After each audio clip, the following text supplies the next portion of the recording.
On poursuit maintenant le module 4 de la formation avec la section 4.4 qui est consacrée aux bonnes pratiques de gestion de l'eau en production végétale.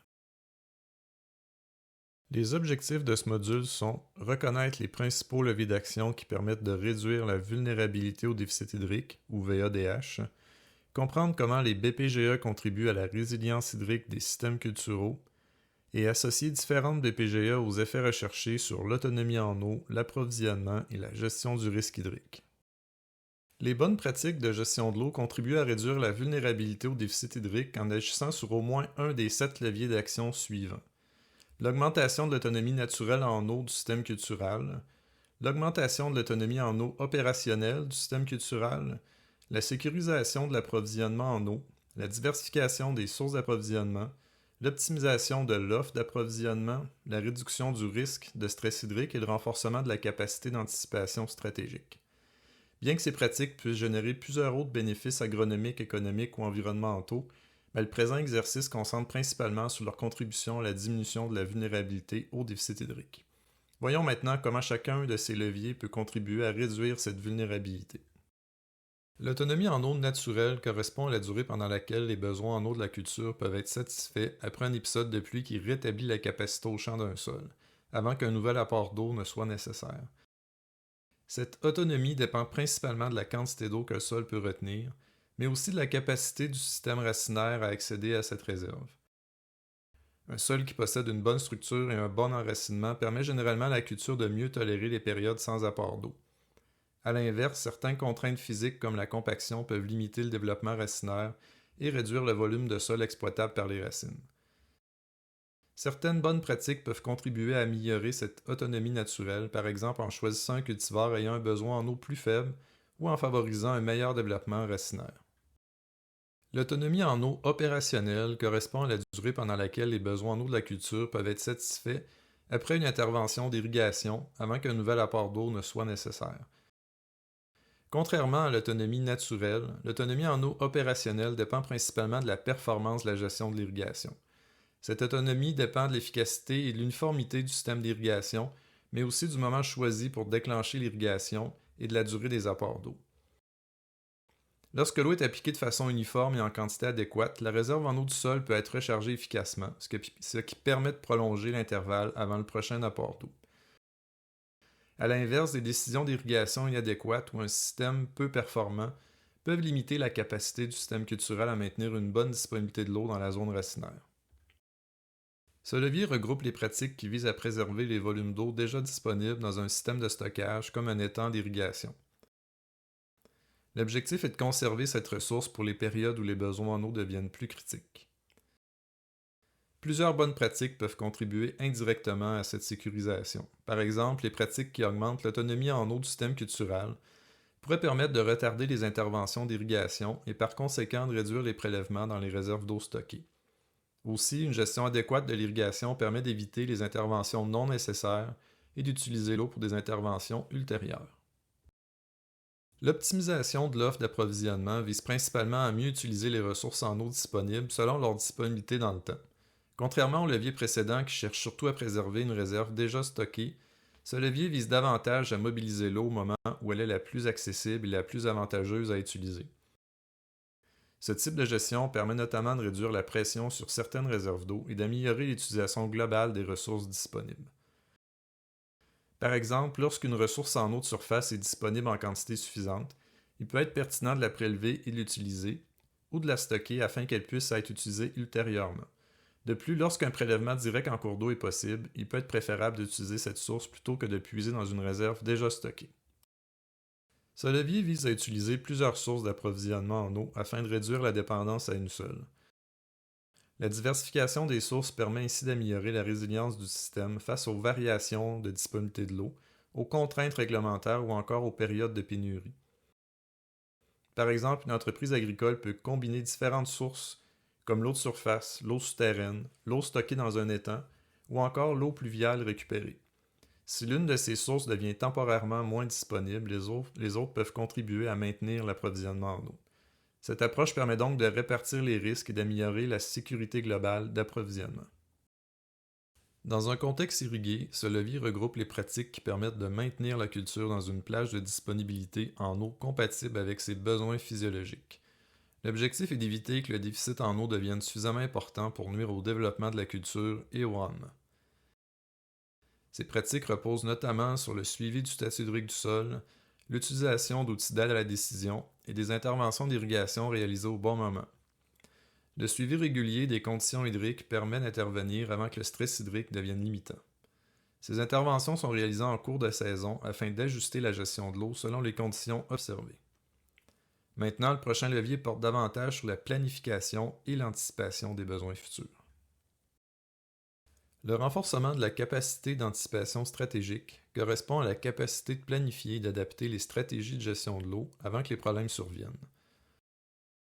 Ce levier repose principalement sur l'analyse des besoins en eau, l'évaluation des risques de déficit hydrique et l'utilisation de données ou d'outils d'aide à la décision. Cette approche permet notamment d'orienter les décisions à plus long terme, de prioriser certaines interventions et d'adapter des stratégies de gestion de l'eau selon les caractéristiques propres à chaque entreprise agricole. Par exemple, les données météorologiques, les cartes pédologiques ou certains outils d'analyse permettent d'anticiper les besoins en eau et d'identifier les contextes les plus vulnérables au déficit hydrique. Les 7 leviers présentés jusqu'à maintenant permettent de mieux comprendre les différents mécanismes par lesquels il est possible de réduire la vulnérabilité au déficit hydrique. Concrètement, ces leviers peuvent être mobilisés à l'aide de différentes bonnes pratiques de gestion de l'eau.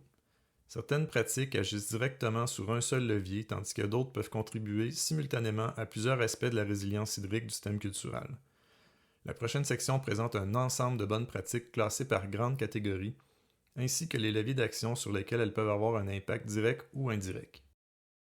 Les BPGE associés à la santé des sols regroupent des pratiques qui visent principalement à améliorer la capacité du sol à soutenir les besoins en eau de la culture. Ces pratiques contribuent surtout à augmenter l'autonomie en eau naturelle du système culturel, en favorisant une meilleure exploration du sol par les racines et un meilleur accès à la réserve en eau disponible. Par exemple, limiter la compaction, maintenir un bon niveau de matière organique ou corriger une compaction existante permettent généralement d'améliorer les conditions physiques du sol et le développement racinaire. Un système racinaire plus efficace peut alors exploiter un plus grand volume de sol et accéder à une plus grande quantité d'eau. Ces mêmes pratiques, même si elles n'agissent pas directement sur l'approvisionnement en eau, elles peuvent contribuer indirectement à réduire les besoins en eau d'irrigation et à préserver les volumes d'eau disponibles. Ces pratiques sont pertinentes autant dans les contextes avec que sans irrigation. Les BPGE associés au système culturel regroupent des pratiques qui influencent directement la relation entre la culture, le sol et l'eau disponible. Plusieurs de ces pratiques contribuent à augmenter l'autonomie en eau naturelle du système culturel en améliorant la capacité du sol à soutenir les besoins en eau de la culture ou en réduisant la sensibilité au déficit hydrique.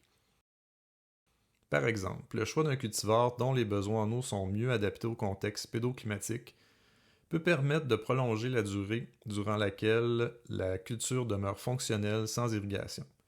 De la même façon, l'appariement entre la texture du sol et les besoins en eau de la culture contribue à améliorer l'utilisation de la réserve en eau disponible. Certaines pratiques, comme l'utilisation d'un paillis, permettent également de réduire les pertes en eau par évaporation et de préserver l'humidité du sol. D'autres pratiques comme l'évaluation de la vulnérabilité au déficit hydrique ou la validation de la pertinence agronomique de l'irrigation contribuent davantage à la planification et à la capacité d'anticipation stratégique. Cette catégorie regroupe les BPGE qui visent principalement à sécuriser, optimiser ou diversifier les sources d'approvisionnement en eau. Ces pratiques deviennent particulièrement importantes dans les contextes où la disponibilité de l'eau peut varier dans le temps ou être soumise à des contraintes réglementaires ou climatiques. La diversification des sources d'approvisionnement permet notamment de réduire la dépendance à une seule source et d'augmenter la résilience globale du système. Par exemple, une entreprise peut combiner différentes sources, comme l'eau de surface, l'eau souterraine, l'eau stockée dans un étang ou encore l'eau pluviale récupérée. Certaines pratiques permettent également d'optimiser l'utilisation de la ressource disponible. Le stockage d'eau de surface pendant les périodes où les débits sont suffisants peut contribuer à sécuriser l'approvisionnement lors des périodes plus critiques. À l'inverse, lorsqu'une source d'eau est temporairement disponible, il peut être préférable de l'utiliser afin d'éviter de puiser inutilement dans une réserve déjà stockée. Enfin, plusieurs pratiques visent aussi à limiter les pertes d'eau, par exemple, en améliorant l'étanchéité des étangs ou en réduisant les pertes par évaporation. Certaines BPGE s'intègrent difficilement dans une seule catégorie technique, mais contribuent néanmoins à réduire la vulnérabilité au déficit hydrique. Dans cet exemple, la connaissance de la vulnérabilité de l'entreprise au déficit hydrique constitue avant tout un levier lié à la capacité d'anticipation stratégique. Une meilleure compréhension des risques permet d'orienter les décisions, de prioriser certaines interventions et d'adapter les stratégies de gestion de l'eau selon le contexte propre à l'entreprise. Même si ces pratiques n'agissent pas directement sur l'eau disponible ou sur l'irrigation, elles jouent un rôle important dans la planification et dans la capacité à réagir de façon proactive face aux épisodes de déficit hydrique. Les outils d'aide à la décision, ou OAD, regroupent différentes approches permettant de soutenir la gestion de l'eau à partir de données, de mesures ou d'analyses. Certains outils servent principalement à la planification et à l'anticipation stratégique. C'est le cas par exemple des cartes pédologiques, des bilans hydriques ou des outils comme Estimo qui permettent d'évaluer les besoins en eau et les risques associés au déficit hydrique. D'autres outils sont davantage utilisés pour soutenir les décisions en temps réel pendant la saison de production. Les tensiomètres, les sondes de teneur en eau volumique ou les bilans hydriques permettent notamment de suivre l'évolution du statut hydrique du sol et d'intervenir au moment opportun. Ces outils contribuent principalement à réduire le risque de stress hydrique, à améliorer l'autonomie opérationnelle du système cultural et à optimiser les interventions d'irrigation. Les BPGE associés à la performance de l'irrigation visent principalement à améliorer la capacité du système à appliquer l'eau de façon uniforme et efficace dans la zone racinaire. La plupart de ces pratiques contribuent indirectement à augmenter l'autonomie en eau opérationnelle du système culturel. Un système performant permet en effet de mieux recharger la réserve en eau du sol lors des interventions d'irrigation et de maintenir plus longtemps une disponibilité en eau adéquate pour la culture. Ces pratiques contribuent également à réduire le risque de stress hydrique. Une distribution uniforme de l'eau limite les secteurs du champ qui reçoivent des quantités insuffisantes et permet une meilleure maîtrise du statut hydrique de la culture. Le choix du mode d'irrigation, la conception du réseau, l'installation adéquate des composantes, l'entretien des équipements et la vérification périodique de la performance sont autant d'exemples de pratiques qui favorisent une gestion plus efficace de l'eau. Enfin, certaines de ces pratiques peuvent aussi soutenir la capacité d'anticipation stratégique, notamment lorsqu'elles reposent sur des diagnostics de performance ou sur une réflexion préalable quant au choix du mode d'irrigation le mieux adapté au contexte de l'entreprise. Les exemples présentés dans les sections précédentes montrent qu'une même BPGE peut parfois agir sur plusieurs leviers d'action à la fois. À l'inverse, certains leviers peuvent être mobilisés à l'aide de nombreuses pratiques complémentaires. Il n'existe donc pas une seule combinaison universelle de BPGE applicable à toutes les entreprises agricoles. Les pratiques les plus pertinentes dépendront notamment du type de production, des caractéristiques du sol, des sources d'approvisionnement disponibles, des contraintes réglementaires et du niveau de vulnérabilité au déficit hydrique propre à chaque contexte.